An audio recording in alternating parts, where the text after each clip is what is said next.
And I'm very much honored, and it's my privilege to have an opportunity to present at GW-ICC AHS meeting this year. So I have nothing to disclose. So, as many of you here know, that Japan is a leading example of aging society, and that the individuals aged 65 years or older are increasing, as you can see from this graph, that it has increased fivefold from 1950 to 2035, 2020, jumping up to 30% in the last 60 years. And unfortunately, or interestingly, China is projected to surpass Japan by 2040. So we share a common problem and common task to share because aging causes various health problems, as you can see here on the slides. And among these, heart failure and diabetes, there are increasing concerns over heart failure and diabetes. These are the two diseases that share the same or similar risk factors and similar trajectory, and they share the strong interconnection. So we all know the prevalence of heart failure is increasing worldwide, including Asia. And the mortality, 5-year mortality, is reported to be 50 or 75%, which is much, much worse than the cancer. And because of this great mortality, increased mortality and morbidity, it has provided a global burden, both medically and economically. So we need to struggle with this heart failure. It is now called heart failure pandemic. And among heart failure, we know that the heart failure with preserved ejection fraction is increasing, and now it is dominating more than half of all heart failure.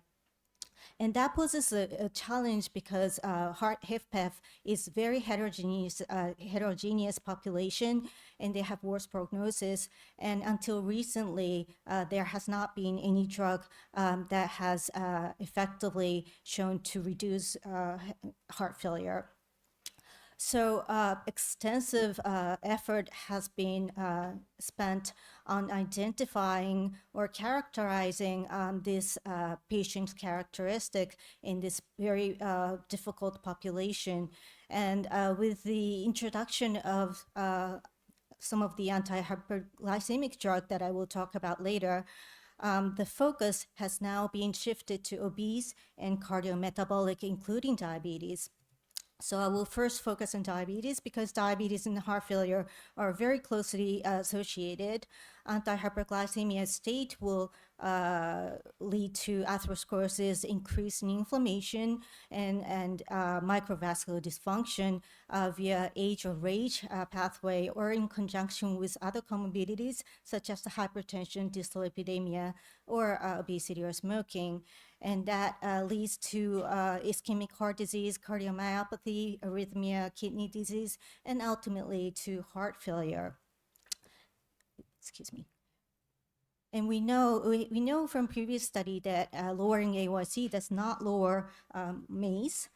But the game changer has been in SGLT2 inhibitors. So sodium glucose transporter 2 is specifically located at the proximal tubule of the kidney, and it is responsible for the 90% of glucose reabsorption and approximately 60% of sodium reabsorption. And so by blocking this SGLT2, it will increase glucose secretion, calorie loss, and sodium excretion. Of note, SGLT2 is not located in the heart, and this SGLT2 inhibitor in lowering A1C is independent of insulin. So it's very new mechanism. And so SGLT2 inhibitors lowers A1C by 0.3 or 0.4%, so just a modest A1C lowering, but it has resulted in reduction of MACE. So this is the first drug ever by anti-diabetes drug to prevent MACE. And what's more promising was that there was additional benefits in reducing hospitalization for heart failure and kidney outcomes. And and it even was effective in reducing hospitalization for heart failure in HFpEF patients, as I talked about, that there is no treatment for HFpEF until then. So this is the first drug to have shown a concrete evidence of reducing hospitalization for heart failure. And the strength of SGLT2 inhibitors is that it has a very consistent data among various subpopulation sub-studies and subpopulation, including race or regions. And actually, it does very well in Asian regions or Asian population, and that is reassuring.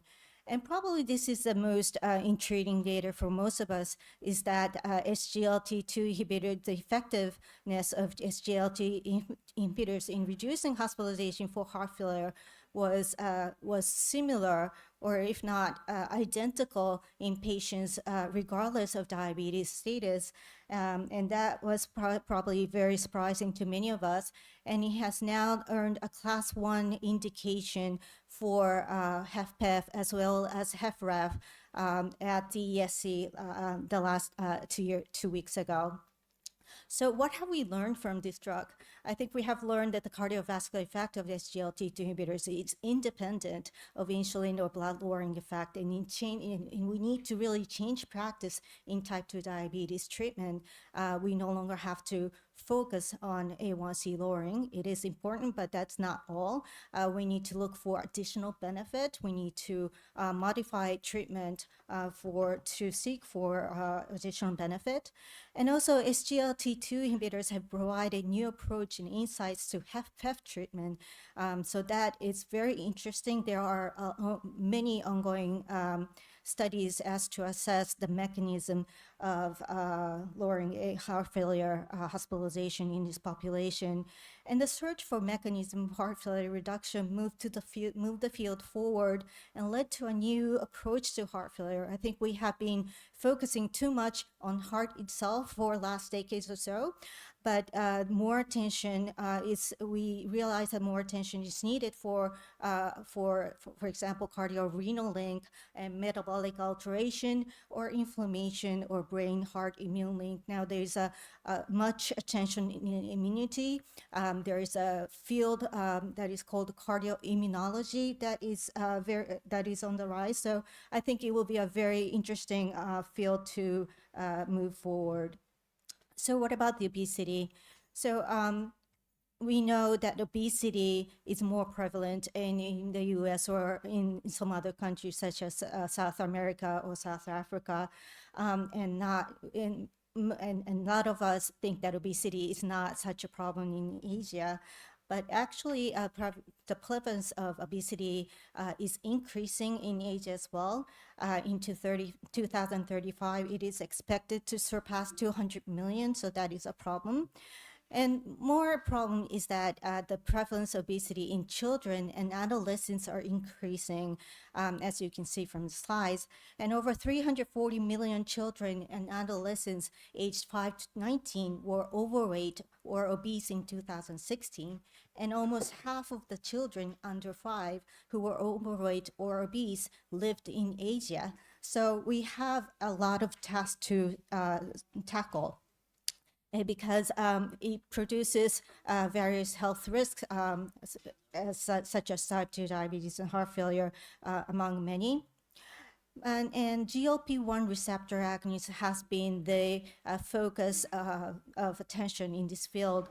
So I think many of you know that GLP-1 receptor agonist is a peptide hormone that is located in the GI tract and plays a central role in the coordination of postprandial glucose homeostasis. And it lowers A1C by 0.4, 0.5%, so a little bit more than SGLT2 inhibitors. But what's interesting is that it lowers body weight and also a GLP-1 receptor agonist is the only other drug other than SGLT2 inhibitors that have shown to reduce MACE. And also, there's a possibility that GLP-1 receptor may have effect in reducing hospitalization for heart failure.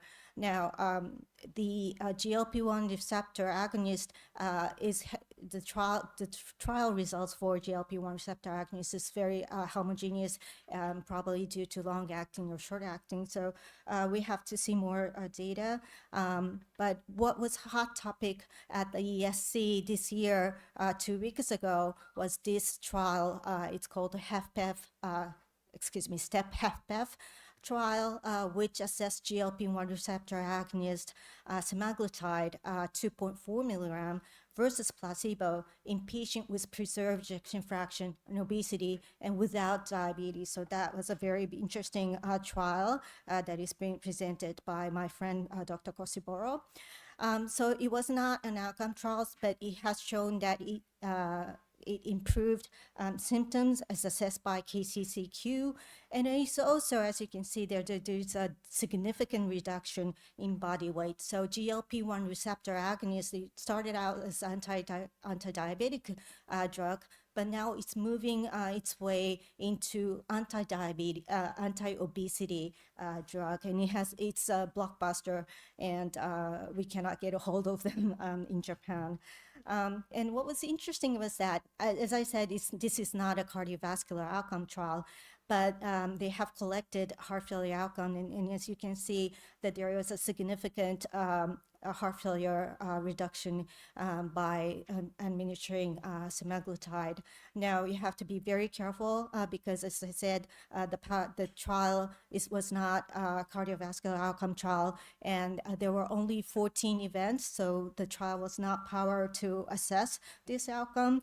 But I think it has raised a discussion over these 2 weeks as to whether this benefit is due to just a body weight reduction, or whether there is another mechanism to it, because we have seen that the reduction of CRP in the patient with semaglutide group. So again, I think there is a lot of focus into inflammation and heart failure interlink.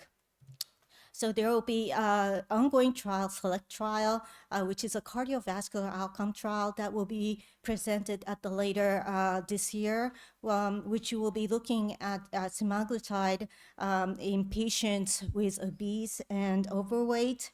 And the company has already announced that it's a positive trial. It reduced MACE by 20%. So we have to wait for more data to come, but that is very exciting.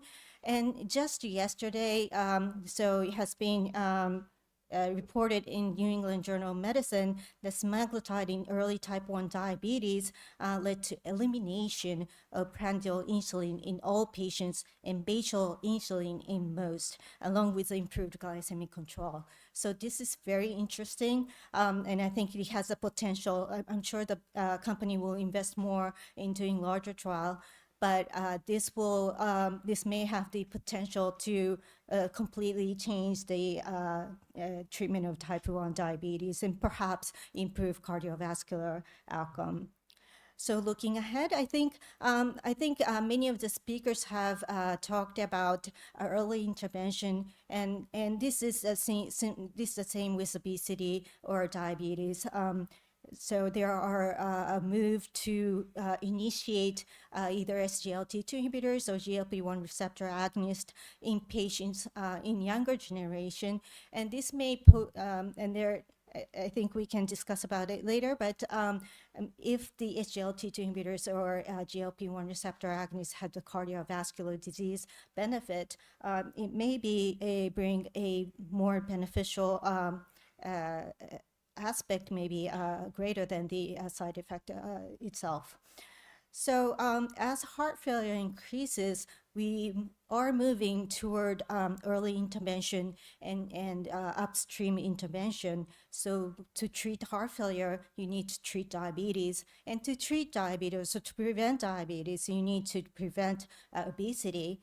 But you should not forget the foundation of heart failure treatment really lies on lifestyle changes such as exercise, smoking cessation, diet, sleep.